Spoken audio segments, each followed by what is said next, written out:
अभी हमारे समक्ष जन सुराज के युवा नेता कहे जाने वाले विक्रम विधानसभा से गुड्डू जी, सबसे पहले स्वागत है जी। आप सबको भी नमस्कार और आपके दर्शकों को भी मेरा प्रणाम। भैया देखिए, जन सुराज जिस पार्टी जो है आप पार्टी में काम कर रहे हैं, तो आज तिरहु स्नातक का रिजल्ट आया है, आप किस रूप में देख सकते हैं इसको? देखिए, पिछले उपचुनाव के रिजल्ट के बाद बहुत तरह के बड़े बड़े चैनल्स, बड़े बड़े नेता जन सुराज के सफल होने असफल होने पे नकारात्मक टिप्पणी करते रहे। मैं उस समय अपनी चीज़ों को भी समझ रहा था कि हम लोग कहाँ तक सफल हुए असफल हुए, और तिरहुत वाले इस चुनाव के रिजल्ट का मैं इंतज़ार भी कर रहा था। सबसे पहले तो राजकिशोर ब्रजवासी जी को, एक शिक्षक को, मैं इस जीत की बधाई देना चाहता हूं आपके माध्यम से। और हमारे जन सुराज के विनायक गौतम जी को सेकंड स्थान आया है, इसके उनको भी मैं बधाई देता हूं।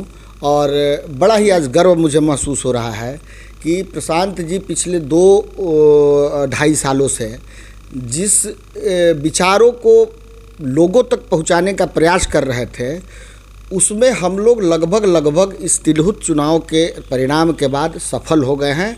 आज दिल मेरा बहुत संतुष्ट है कि हम लोग जिस कार्य की ओर आगे बढ़ रहे हैं वो अपने मुकाम तक 2025 तक जाएगा। इस चुनाव को आप इस रूप में भी देखिए कि वहाँ 20 साल से किसी दल का, किसी एक नेता का वर्चस्व था, और उस नेता का घमंड इतना देखिए कि लोकसभा में जाने के बाद उन्होंने किस तरह का बयान दिया था कि हमारे यहाँ आइए नाश्ता पानी करिए, मगर मुसलमान और जादव का मैं कोई काम नहीं करूँगा। और वही अभिषेक झा जी को ज़बरदस्ती अपनी पार्टी से टिकट दिलवाए, और उनका हश्र देख लीजिए। तो जनता जो है ना, वो समझदार है, वो विकल्प की तलाश में है, ठीक है ना। ये जो ब्रजवासी जी हैं, ये जन सुराज से भी जुड़े हुए हैं, ठीक है ना। इनको किस कारण से टिकट नहीं दिया गया हमको नहीं पता है, ऊपर लेवल पे क्या हुआ है, मगर शुरू से जब इनको निष्कासित, इनको शिक्षक के अथी से, जब के पाठक के साथ इनका नहीं, शिक्षकों के मुद्दे पे लेके जो तुगलकी फरमान बारंबार के पाठक जी लगा रहे थे शिक्षकों पे, उसके लिए उन्होंने लड़ाई लड़ी, इसके लिए उनको बर्खास्त कर दिया गया था। और उस वही लड़ाई उनको आज इस मुकाम तक पहुंचा दी, क्योंकि देख लीजिए जितना प्रशासन जदयू का पूरा सरकार लगा हुआ था, 150 विधायक मंत्री अन्य लोग जाके वहाँ पे प्रचार प्रसार कर रहे थे। पूरा प्रशासनिक प्रशासन का दबाव, धन बल, सारे चीज़ के सामने जनबल आज जीत गया है, पब्लिक का मन जीत गया है, और ये बदलाव का संकेत है। और इसको इस रूप में भी आप देखिए कि पहला दूसरा में 2 निर्दलीय ही समझिए, जन सुराज तो अभी 1 महीना पहले पार्टी बनी है, उसका भी सेकेंड स्थान पे रहा, और जो आरजेडी के हैं वो 3rd पे रहे, और जदयू के 4th पे रहे। तो इससे समझिए कि जनता में कितना उबाल है। और इसमें वोटर कौन होता है? इसमें वोटर होता है स्नातक पास लोग, जिनको या तो इस सरकार के में बेरोजगारी का दंश झेलना पड़ा है, और जो है सो कि जो शिक्षक के तौर पे ग्रेजुएट करके काम कर रहे हैं, उनको के पाठक जैसे लोगों का तानाशाही रवैया झेलना पड़ा है।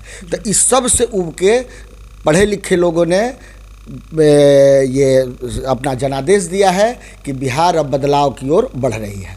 भैया, जो 4 उपचुनाव है बिहार में, जो देखने को मिला कि एनडीए के खाते में गई है, तो भिन्न राजनीतिक दलों ने जन सुराज के बारे में, और बड़े बड़े जो चैनल हैं, जो अपने स्टार चैनल हैं, वो लोग भी जन सुराज की कमियां निकाल रहे थे, जन सुराज नहीं चलेगी वो दिखा रहे हैं। देखिए, मुझे भी थोड़ा सा उस समय, मैं भी तरारी में प्रभारी के तौर पे था, तरारी के रिजल्ट से मैं भी थोड़ा सा उदासीन, मतलब अपने आप को निराशा महसूस कर रहा था।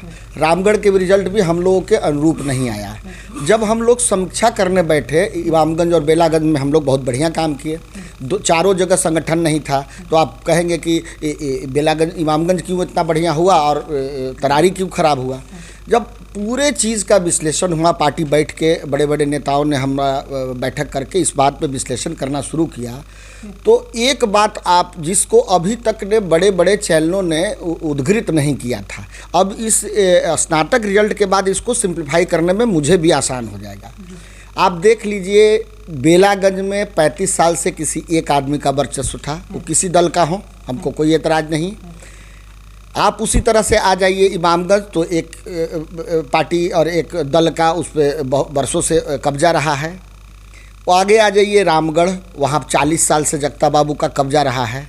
और एक आ जाइए तरारी, जिसमें 10 साल से एमएन की मतलब विधायकी थी।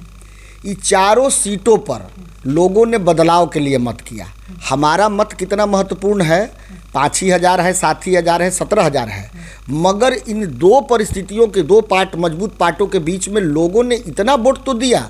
लोग हम पे अभी उतना ट्रस्ट नहीं कर पा रहे हैं कि वो वोट तक जाए, मगर हमसे सहमत हैं कि हम जो विचार को लेके आए हैं वो विचार एकदम सही है। बिहार उसी रास्ते पे जाके बदल सकता है।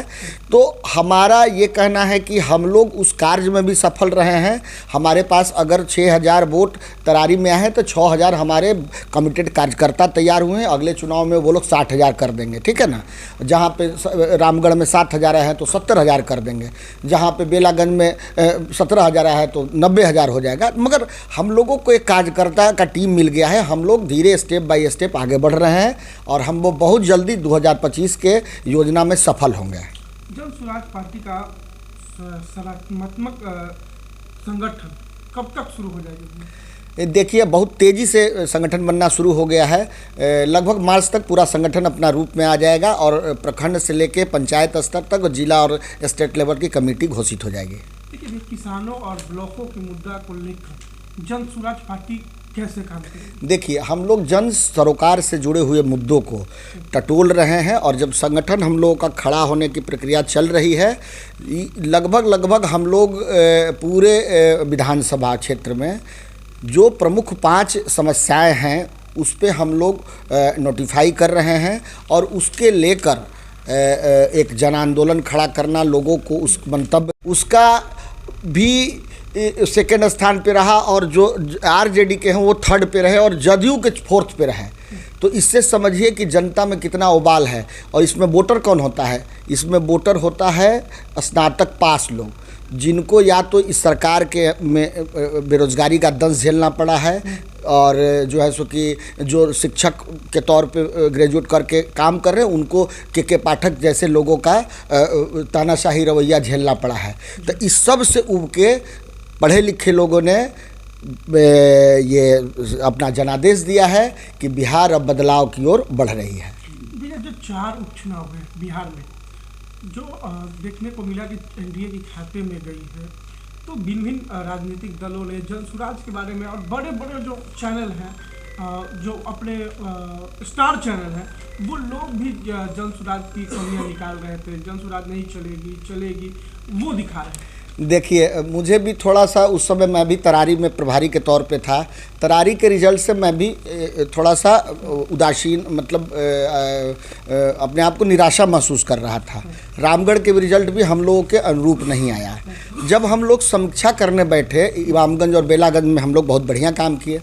चारों जगह संगठन नहीं था, तो आप कहेंगे कि बेलागंज इमामगंज क्यों इतना बढ़िया हुआ और तरारी क्यों खराब हुआ। जब पूरे चीज़ का विश्लेषण हुआ, पार्टी बैठ के बड़े बड़े नेताओं ने हमारा बैठक करके इस बात पे विश्लेषण करना शुरू किया, तो एक बात आप जिसको अभी तक ने बड़े बड़े चैनलों ने उद्धृत नहीं किया था, अब इस स्नातक रिजल्ट के बाद इसको सिंप्लीफाई करने में मुझे भी आसान हो जाएगा। आप देख लीजिए, बेलागंज में 35 साल से किसी एक आदमी का वर्चस्व था, वो किसी दल का हो, हमको कोई एतराज़ नहीं। आप उसी तरह से आ जाइए इमामगंज, तो एक पार्टी और एक दल का उस पर बरसों से कब्जा रहा है। वो आगे आ जाइए रामगढ़, वहाँ 40 साल से जगता बाबू का कब्जा रहा है। और एक आ जाइए तरारी, जिसमें 10 साल से एमएन की मतलब विधायकी थी। ये चारों सीटों पर लोगों ने बदलाव के लिए मत किया। हमारा मत कितना महत्वपूर्ण है, 5 ही हज़ार है, 7 ही हज़ार है, 17,000 है, मगर इन दो परिस्थितियों के दो पार्ट, मजबूत पार्टों के बीच में लोगों ने इतना वोट तो दिया। लोग हम पे अभी उतना ट्रस्ट नहीं कर पा रहे हैं कि वो वोट तक जाए, मगर हमसे सहमत हैं कि हम जो विचार को लेके आए हैं वो विचार एकदम सही है। बिहार उसी रास्ते पे जाके बदल सकता है। तो हमारा ये कहना है कि हम लोग उस कार्य में भी सफल रहे हैं। हमारे पास अगर 6000 वोट तरारी में आए हैं तो 6000 हमारे कमिटेड कार्यकर्ता तैयार हुए हैं। अगले चुनाव में वो लोग 60,000 कर देंगे, ठीक है ना। जहाँ पे रामगढ़ में 7,000 है तो 70,000 कर देंगे, जहाँ पे बेलागंज में 17,000 है तो 90,000 हो जाएगा। मगर हम लोगों को एक कार्यकर्ता का टीम मिल गया है। हम लोग धीरे स्टेप बाय स्टेप आगे बढ़ रहे हैं और हम वो बहुत जल्दी 2025 के योजना में सफल होंगे। जन स्वराज पार्टी का सकारात्मक संगठन कब तक शुरू हो जाएगा? देखिए, बहुत तेज़ी से संगठन बनना शुरू हो गया है। लगभग मार्च तक पूरा संगठन अपना रूप में आ जाएगा और प्रखंड से लेके पंचायत स्तर तक जिला और स्टेट लेवल की कमेटी घोषित हो जाएगी। देखिए, किसानों और ब्लॉकों के मुद्दा को लेकर जन स्वराज पार्टी कैसे काम करेगी? देखिए, हम लोग जन सरोकार से जुड़े हुए मुद्दों को टटोल रहे हैं और जब संगठन हम लोगों का खड़ा होने की प्रक्रिया चल रही है, लगभग हम लोग पूरे विधानसभा क्षेत्र में जो प्रमुख 5 समस्याएं हैं उस पे हम लोग नोटिफाई कर रहे हैं और उसके लेकर एक जन आंदोलन खड़ा करना, लोगों को उस मंतव्य की ओर आगे बढ़ाना कि उनके सरकार की चीज़ों पे सरकारों ने बंदिश लगा के रखी है, ठीक है ना। तो उसके लिए हम लोग आगे किसान के मुद्दे पे, स्मार्ट मीटर के मुद्दे पे, जो है सो कि ये क्या बोलते, नहरों में पानी वाले मुद्दे पे, किसानों के उचित मूल्य दिलाने वाले मुद्दे पे, इन सब चीज़ों पे हम लोग बेरोजगार लड़कों को रोजगार दिलाने के लिए इस तरह के मुद्दों को हम लोग पकड़ के और आगे जन आंदोलन करेंगे। अभी हाल ही में पैक्स का चुनाव हुआ, धान की खरीदारी भी शुरू हो गई, कैसे देखते हैं किसानों की जो धान की कटौती है?